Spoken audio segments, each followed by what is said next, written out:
Hello and welcome to the Voodoo free video for Monday, January 13th. This is David. And look, from a Voodoo line standpoint, looking at this S&P 500, we are below this all-important Voodoo fire line. We are not much below it. And so while there are some hints that we could be starting a move back down, hints that are raised because the move down from the all-time high is larger than any of the prior pullbacks since this August low. Hints because the Elliott wave pattern up is plausibly complete. What we would need to see from a Voodoo line's roadmap perspective in order to look further down is to see this move continue pushing. Now, we're at the levels where that could reasonably start to happen and where we could start to see actions with subsequent legs to the downside being materially longer than some of these early legs to the downside, which are all quite similar in size. That would reinforce it. The other thing that would reinforce it is if we would start to see this Voodoo line's roadmap pushing us lower and lower. So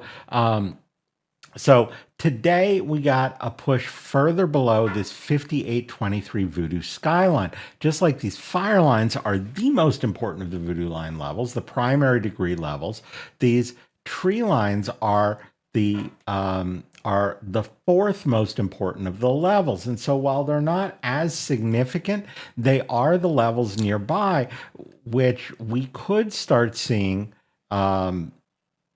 action to establish resistance below them. Prior visits to this 58.23 level have seen us bounce, right? We did gap below it today, but the move back up crawled above. So that puts at least on hold the idea of a sharp decline, right?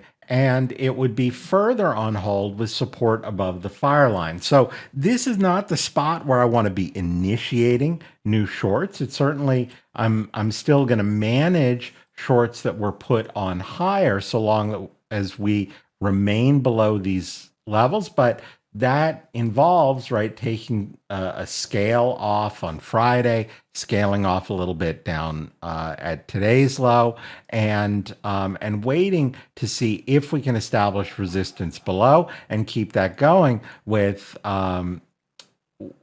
moves below this 57.59 area, the next skyline down. So that sort of action would suggest we continue down. Support above the 59.25 Voodoo fire line would keep the short-term upside intact.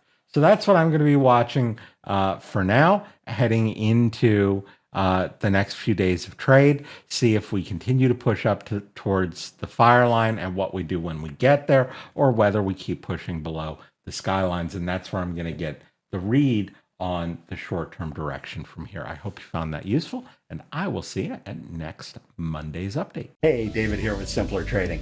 Thanks for taking a few minutes to watch this video. I hope you found it useful. And if you did, please help us out. Click the like button. You can also add your comments below. We love to read those and respond to them. You can also click the bell icon. That will alert you whenever we have new and updated videos. And if you want to watch us trade in real time with our own money, you can visit simplertrading.com to learn how to sign up. Until I see you again, as always, good trading, and we'll see you at the next video.